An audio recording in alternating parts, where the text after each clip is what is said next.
Amados, na sexta-feira, quando o pastor me deu o desafio de estar trazendo a palavra aqui nessa noite, sinceramente, eu fiquei assim, meu Deus, o que o Senhor quer falar com a igreja? E aí eu lembrei que era o primeiro domingo do mês de março, mais um mês está começando. Gente, parece que ontem estávamos aqui todos celebrando a virada de ano. Ontem, nós já estamos em março. Daqui a pouquinho, acabamos agora as Olimpíadas de Inverno, daqui a pouquinho começa a Copa do Mundo. Chega a Copa do Mundo, acaba a Copa do Mundo, começa as eleições. Passa as eleições, acabou o ano. Tá assim, os dias estão curtos, né? E a gente vem assim vendo como que a gente acaba, sabe, entrando numa rotina de semana em semana, dia após dia. E eu falo assim, Deus, o que o Senhor quer trazer aos nossos corações essa semana? E essa palavra sempre é uma palavra que traz muito ao meu coração, porque eu gosto muito, né, como eu venho da área da educação, eu gosto muito dessa parte didática, né, da parte de Deus. A Bíblia, ele é um livro que foi escrito por, sabe, dezenas de pessoas, mas que se conectam de uma forma tão precisa que você fala assim, meu Deus, como que isso pode acontecer? Hoje nós temos inteligência artificial, nós temos tantas coisas mas naquela época não tinha nada disso.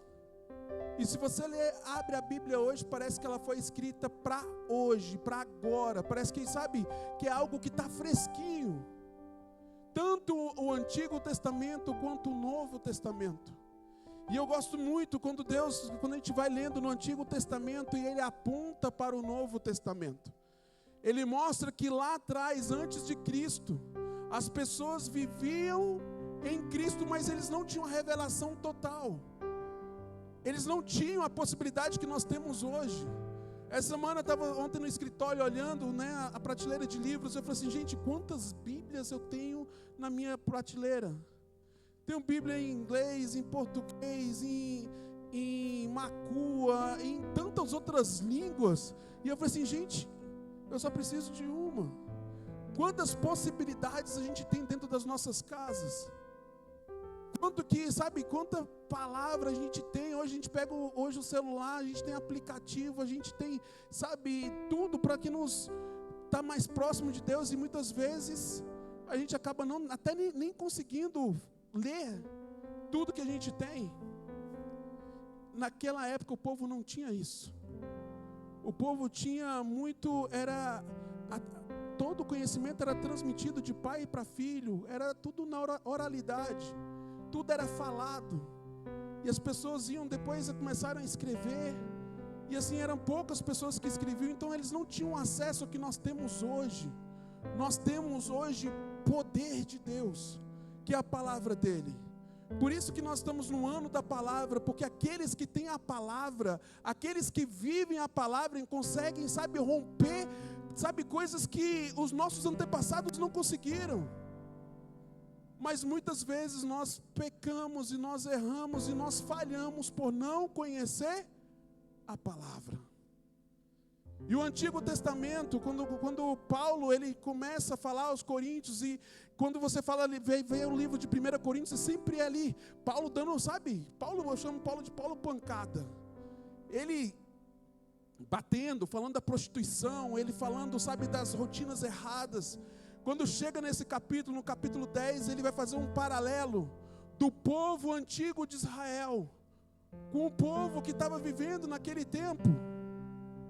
Nesse momento ele fala da história de Moisés. Ele conta que todos aqui conhecem, né? Acho que a história do povo de Israel no Egito e pós-Egito, ela foi muito assim popularizada, principalmente quem assistiram aí todas essas minisséries, está no Netflix, tem tudo quanto é lugar, o êxodo do povo saindo da escravidão indo para a terra prometida. Como eu falei hoje pela manhã, no capítulo 12, você começa a ver que o povo do Egito já não aguentava mais os israelitas por tantas pragas que estavam chegando, quantos milagres que aconteceram, os primogênitos foram mortos, tantas pessoas que já tinham morrido. O povo falou assim: sai daqui, israelitas, e volta para sua terra. Moisés sai com milhares de pessoas.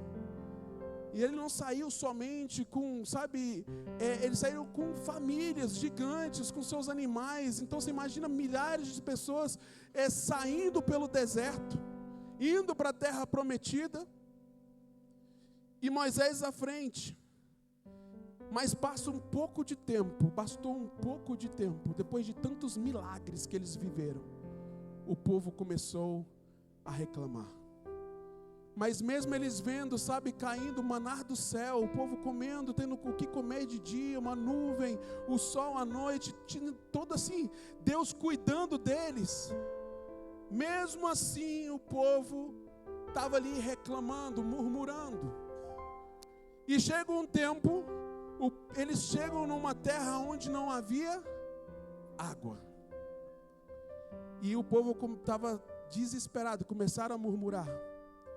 Se a gente vê na palavra em Êxodo 17, de 1 a 3, fala assim: o povo teve ali sede de água, e murmurou contra Moisés, e disse: por que nós fizeste subir eu do Egito, para nos matares de sede, a nós e aos nossos filhos e aos nosso gado? E disse o Senhor a Moisés: passa diante do povo, toma na tua mão a vara com que feriste o rio e vai. Eis que estarei ali diante de ti sobre a rocha em Horebe. Ferirás a rocha, e dela sairá água, e o povo beberá.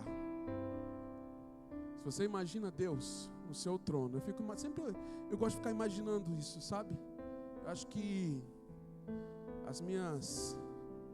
posso dizer que as minhas neurodivergências, assim, elas me levam, quando o mundo de Bob, eu começo a ir. Quem é da minha época sabe o que é mundo de Bob. Quem é os mais novos, eles nunca vão saber. Então assim, me leva para um lugar e eu consigo imaginar, Eu fico ali vendo Deus olhando o povo, Deus fazendo milagre atrás de milagre e o povo reclamando. Eu fico vendo como um pai, eu falo assim: gente, que povo ingrato. E o povo reclamando para Moisés, eu fico imaginando Moisés, com milhares de pessoas atrás dele, e ele tendo que ser, a voz de Deus para aquele povo. E o povo murmurando, e Deus fala assim: ei, tá bom, vai, tem uma pedra. Quando você chegar na pedra, pega o cajado e bate na pedra. E ali Moisés fez. Ele bateu com o cajado na pedra e saiu água daquela pedra. E ali a sede do povo foi saciada. O povo viveu mais um milagre da parte de Deus. Se a gente ver essa história, a gente fala assim: meu Deus, que incrível. Mas se a gente andar um pouco mais na Bíblia, quando a gente chega em número 20, o povo está com sede de novo. E Deus fala: Moisés, agora você não vai bater na pedra, você vai falar para a pedra, e a pedra vai te obedecer. Mas Moisés, no alto da sua sabedoria, ele foi lá, em vez de obedecer a Deus, ele soltou a mão com o cajado na pedra e feriu a pedra mais uma vez. E ali a pedra deu água. O povo foi saciado. Só que deu ruim para Moisés. Deu ruim para Moisés. Porque saiu água da pedra, mas Moisés não entrou na terra prometida. Porque não era tempo de bater na pedra, era tempo de falar com a pedra. E aí você fala assim: Vinícius, você resumiu tanto uma história que é uma história tão longa e tão linda do povo de Israel. Mas se a gente traz para o Novo Testamento, lembra que no Antigo Testamento, o povo diz, quando sai do Egito, eles passam pelo mar. Não é isso?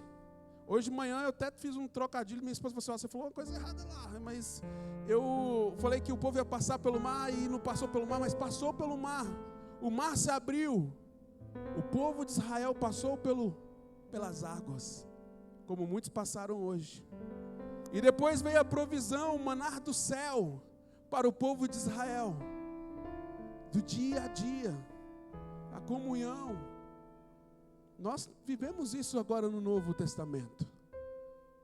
A pedra, como a palavra diz, como diz aqui mesmo em Coríntios 10, diz assim: a rocha que era o Cristo. Deus, Ele tirou a ira do povo e mandou Moisés ferir a rocha. Mandou Moisés ferir quem? Cristo. A rocha ali se revela ao povo de Israel como Cristo.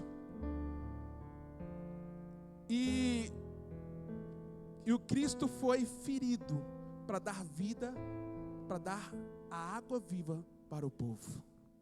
Se nós entendermos que isso agora trazendo para o Novo Testamento, todo o povo estava perdido, longe de Deus.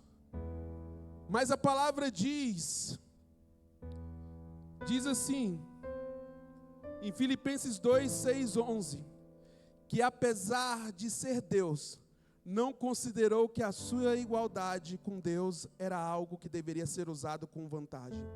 Antes, esvaziou-se de si mesmo, assumindo a forma de servo, tomando-se semelhante aos homens, sendo encontrado em figura humana, humilhou-se e foi obediente até a morte, e morte de cruz.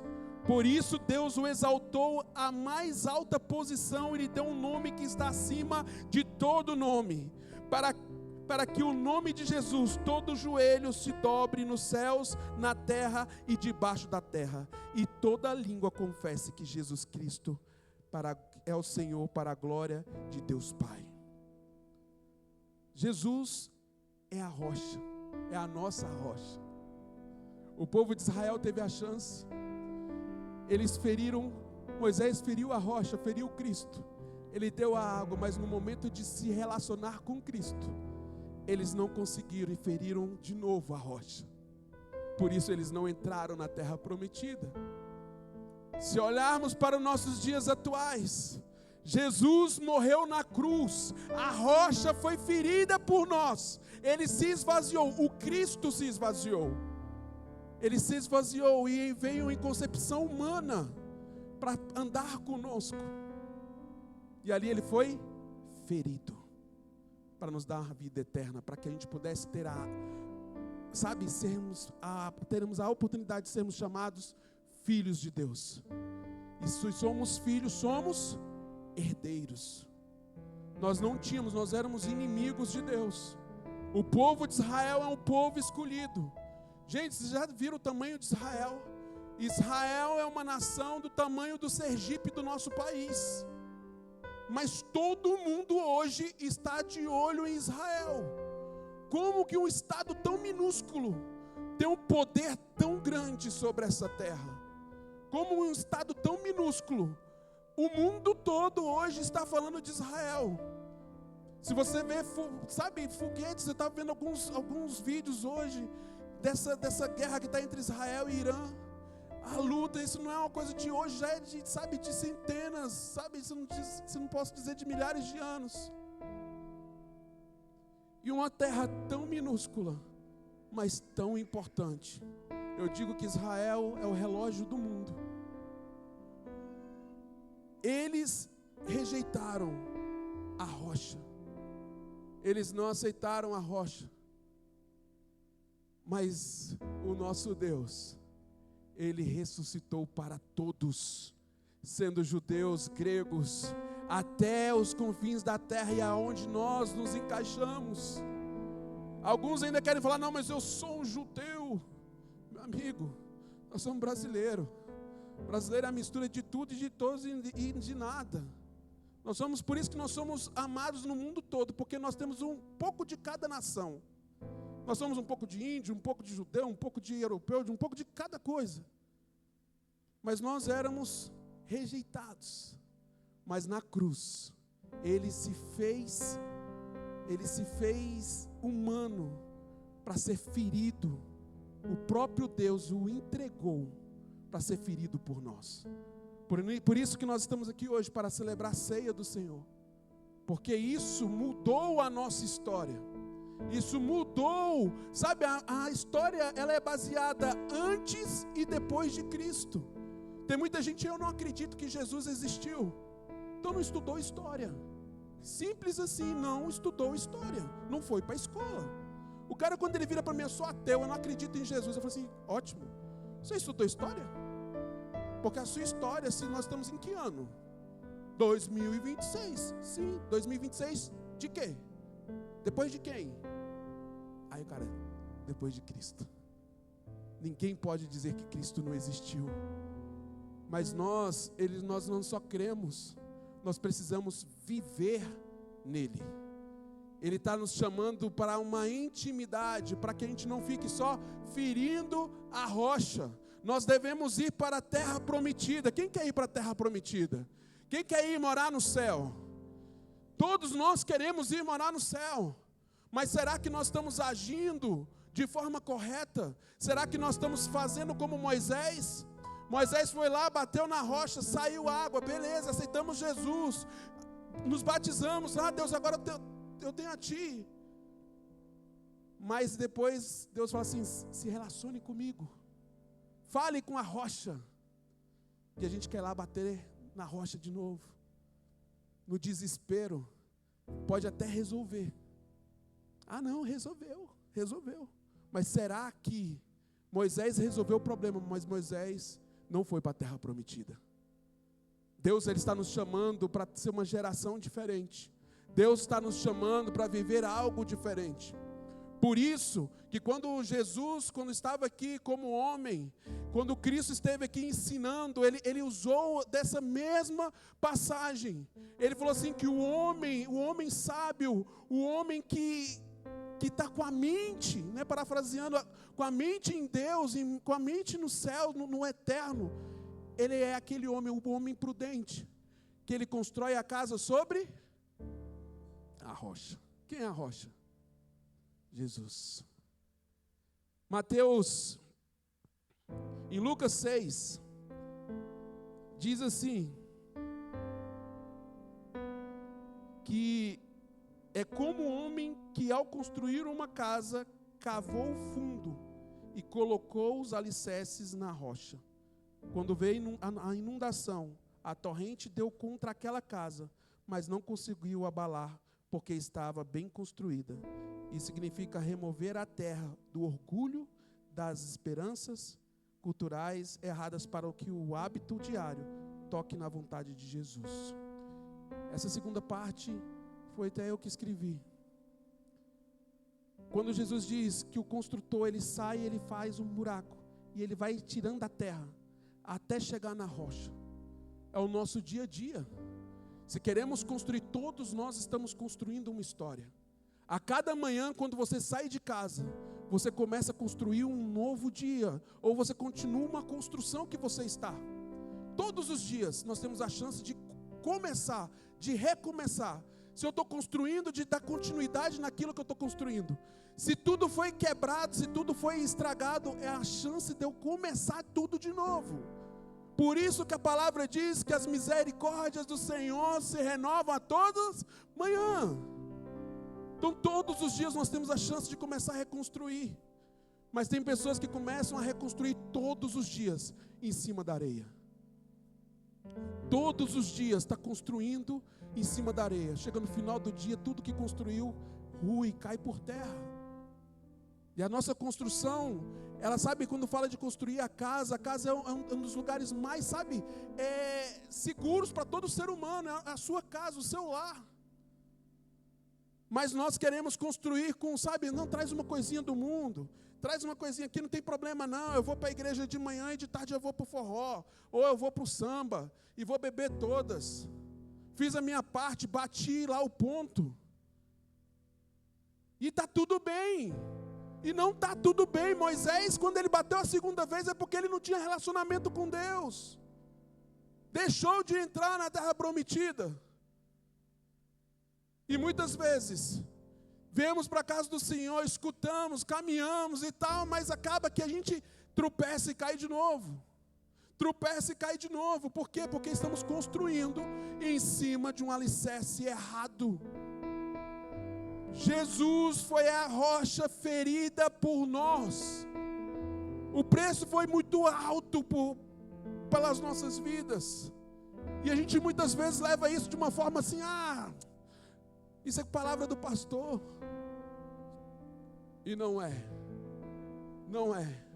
É a palavra do Senhor que nos diz em Tiago, diz assim: sejam praticantes da palavra e não apenas ouvintes, enganando-se a si mesmo. Aquele que ouve a palavra, mas não a põe em prática, é semelhante a um homem que olha a sua face no espelho e depois de olhar para si mesmo, sai e logo esquece a sua aparência. Muitas pessoas levantam de manhã, olham no espelho e não sabem quem, não reconhecem a pessoa que está vendo. Quantas pessoas a gente tem atendido que esqueceram a identidade que tem? Quantas pessoas levantam de manhã e já levantam assim, olham no espelho e falam assim, mais um dia fracassado. Já começa o dia, sabe, triste, angustiado. Sabe por quê? Porque perdeu a essência de estar cavando para chegar na rocha.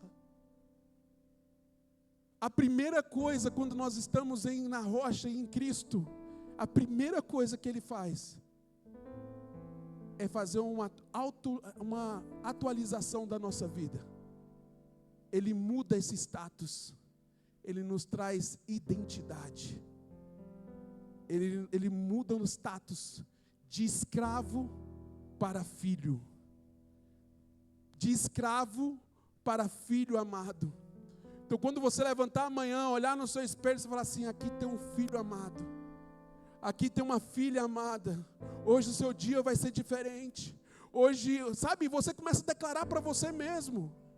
Mas as pessoas saem de casa, eu vou para aquele trabalho difícil. Não, meu amigo, meu irmão. Levanta de manhã e fala assim, hoje vai ser uma bênção, hoje eu vou construir mais, hoje eu vou fazer novas conexões, hoje Deus vai abençoar a minha casa, hoje Deus vai abençoar a minha família, hoje vai ser um dia melhor. Hoje pela manhã eu fui impactado por um testemunho. Por isso que eu falo que o melhor do culto é sempre assim, toda a parte é boa, mas tem hora que Deus fala assim, eu vou deixar para o último momento, para aqueles que estiverem ligados no último momento, vai receber. Levantou uma mulher e falou assim, eu preciso dar um testemunho. A mulher tinha vou resumir bem rápido, tinha 2% de chance de sobreviver. Grávida, com meningite, um grau bem assim, alto. O médico falou assim, só tem 2 chances. O médico chamou o pai e falou assim, você escolhe a mulher ou o bebê. O homem nessa hora, ele levantou a mão e falou assim, não, eu vou sair desse hospital com a minha esposa e com a minha filha. Eu vou sair daqui do hospital com as duas e para a honra e glória do Senhor, hoje ela veio aqui dar o testemunho. Porque o nosso Deus, Ele continua fazendo nas nossas vidas. Quando eu fiquei doente, quando eu estive na Covid, com 5% de chance de sobreviver, 9 dias entubado, 45 dias de hospital, 25 de UTI, o meu amigo, o William, ele virou para minha esposa e falou assim, você ora, porque está difícil, vamos entubar para ver o que vai dar. Naquela época que entubava, morria. E ali, eu tenho plena convicção, que a igreja orou, que ela levantou as mãos para o céu e falou assim, Senhor, o Senhor continua fazendo, o Senhor continua fazendo, e hoje eu estou aqui para a honra e glória do Senhor, sem nenhum tipo de consequências, ou de algum problema respiratório ou grave, nada. Sabe por quê? Porque o nosso Deus continua fazendo. Quando nós estamos na rocha, Deus continua fazendo por nós. Mas muitas vezes nós queremos continuar construindo sobre a areia. E é um tempo da igreja se levantar e falar assim: ei, eu entendi a mensagem, eu consigo avançar, e eu entendi que Deus está comigo. A rocha, ela sempre vai estar caminhando conosco. Jesus prometeu para nós que Ele estaria conosco até os fins dos séculos. Mas muitas vezes a gente recua. E Deus, Ele quer te trouxe aqui nessa noite para te dizer: construa sobre a rocha. A sua casa precisa ser estabelecida na rocha. Se você é casado, traga a sua família para Cristo. Não desista. Eu não quero ir para a igreja. Vai para a igreja sim. Aí eu estou com uma adolescente em casa, uma pré-adolescente, ela: eu não quero ir. Vai sim. Não tem essa coisa de: eu fui de manhã. Não, vamos à noite também. Melhor lugar que para estar é na igreja. Porque aqui nós somos reabastecidos todos os dias. Nós somos transformados todos os dias. Vamos trazer a nossa casa para Cristo. Declare isso todas as manhãs. Pais, levantam de madrugada, coloca a mão na cabeça dos seus filhos, abençoa, ora: Deus, abençoa a minha casa, abençoa a minha família, abençoa tudo que a gente faz. Você vai ver as mudanças que vão acontecer. Mas pessoas querem continuar construindo em cima de areia. Quem constrói em cima de areia no dia da tempestade, tudo vai ruir. E aí é juntar os cacos e começar a construir de novo. Tem pessoas que passam 10, 15, 20 anos fazendo isso. Começa a construir, chega no início do ano, faz um monte de promessas: eu vou fazer isso, de planos. Chega no final do ano, quando chega no meio do ano, estou conseguindo avançar. Quando chega no final do ano, vai para o zero de novo. Eu estava assim antes de vir para Indizas. Eu confesso a vocês, antes de vir para cá, antes de ficar doente, eu estava numa vida de tanta religiosidade, já era pastor, 20 anos trabalhando com jovens, já tinha 15 anos, eu estou aqui há 4 anos, 16 anos trabalhando com jovens, trabalhando com missões, muito envolvido com a obra do Senhor, e nesse tempo eu estava pouco envolvido com Deus. Um dia, eu cheguei num círculo de oração, com as irmãzinhas do Coque, pense, e eu estava trabalhando muito, viajava de segunda a sexta-feira, um dia estava em Brasília, outro dia estava em Cuiabá, outro dia estava em Goiânia, uma vida assim, sabe, sem dormindo em hotel e tal, longe de casa. Aí eu cheguei, estava ganhando bem pra caramba. Aí eu cheguei no ciclo de oração, estava já com 8 empresas. Estava assim, eu falei assim: Deus, estou onde eu queria estar. Era o meu sonho, cheguei onde eu queria chegar. Aí eu chego no ciclo de oração, a irmãzinha vem sapateando, pega na minha mão, olha para os meus olhos, bem pequenininha, né? Está todo mundo perto de mim, bem que fica pequeno, né? São poucos que ficam do mesmo tamanho. E ela olhou para mim e falou assim: Deus manda te dizer que você vai perder tudo. Tudo que você tem, Deus vai tirar. Aí eu ri, tipo assim, você sabe que é aquela coisa, você ri para não acreditar, mas aquilo ficou lá no fundo do meu coração. Primeiro ano eu perdi uma faculdade, segundo ano eu vendi a outra, depois eu fechei 2 empresas. Quando eu cheguei, eu só estava trabalhando para as empresas da família. As minhas empresas praticamente tinham todas fechado. Em 1 ano e meio mais ou menos, isso cumpriu aquela palavra. E aí eu voltei, e assim, eu estava bem, tipo assim, estava trabalhando, os negócios estavam indo bem, mas tudo que eu tinha, aquela loucura que eu vivia, tinha parado. Aí eu vim aqui para a igreja, falei: não vou fazer nada, já estava me recuperando da Covid, eu vou ficar lá na igreja quietinho. Passou-se 3 meses, o pastor Júnior me chamou, e eu falei assim: já descobriu que ele nos primeiros dias ele já sabia que eu estava na outra igreja, que eu era pastor e tal. E ele virou e falou assim: não, eu tenho um desafio para você. Meu Deus do céu. Eu falei assim: minha mulher não vai aceitar. Que assim, era meu, tipo, eu tinha colocado na mente. Eu falei assim: eu só vou aceitar qualquer coisa se minha esposa aceitar. E eu falei assim: ela vai estar com o coração fechado e tal, então ela não vai aceitar. Eu pastor, não, eu tenho um desafio para vocês. Tem uns jovens aí. Eu falei assim, jovens, pastor? Tem uns jovens. Aí ela já olhou para mim e abriu um sorriso. Eu falei assim, meu Deus do céu. E aí eu falei assim, E ali a gente começou a servir na casa do Senhor. Passamos pelo processo, né, de 1 ano e meio, mais ou menos, quase 2 anos, para ser reconhecido como pastor aqui na Indizas. E nós fizemos o curso de...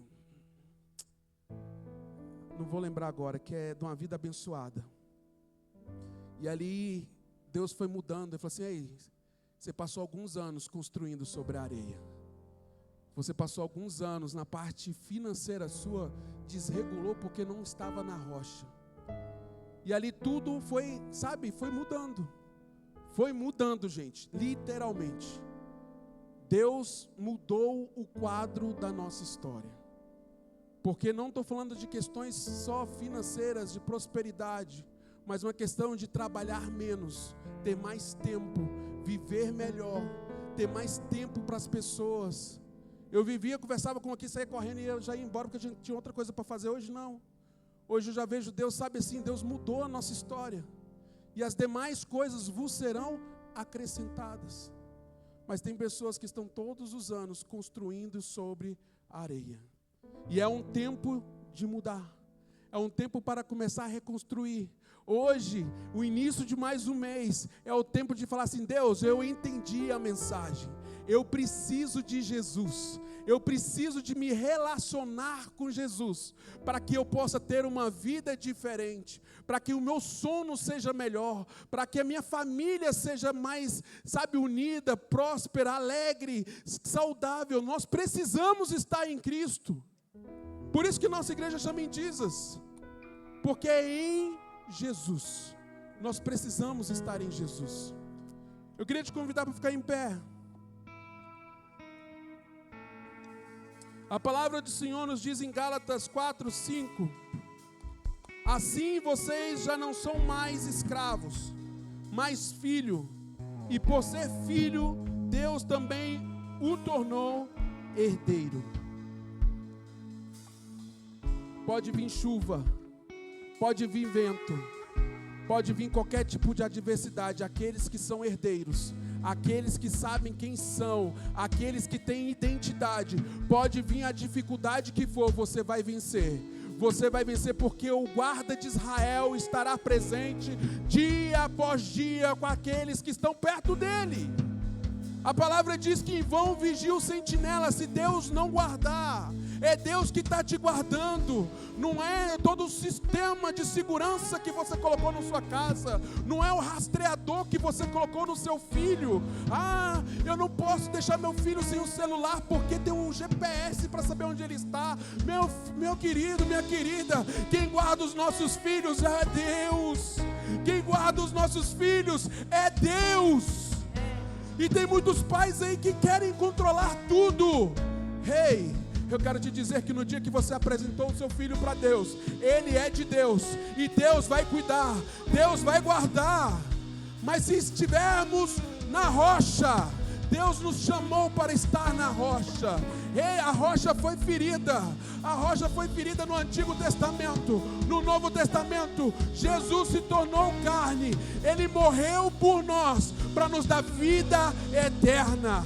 E é por isso que nós estamos aqui nessa noite, para celebrar aquele que morreu, aquele que viveu e morreu, e está ao lado do nosso Pai, e Ele enviou o Espírito Santo para estar conosco até os fins dos séculos.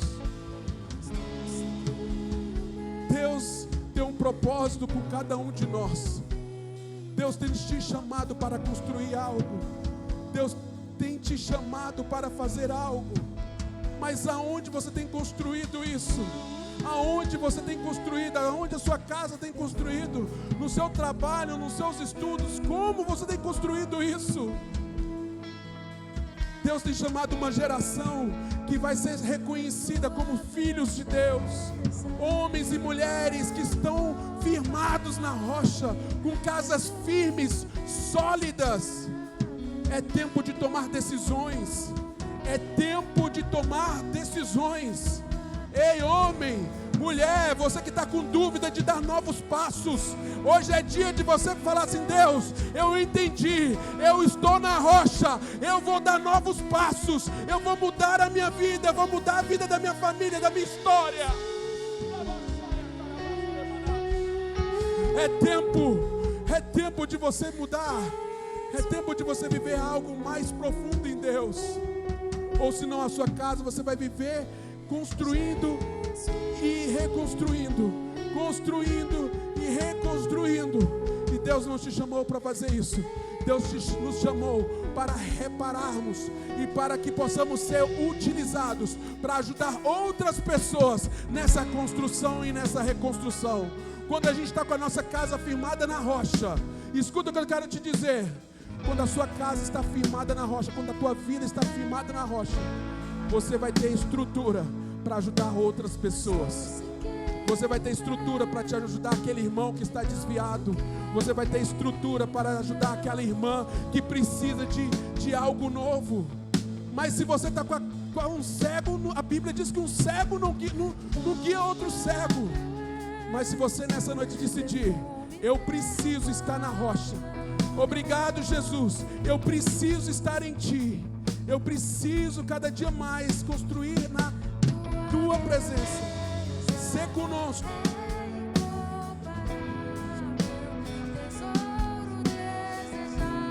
Eu gostaria de convidar você para pedir, para fazer uma oração nessa noite.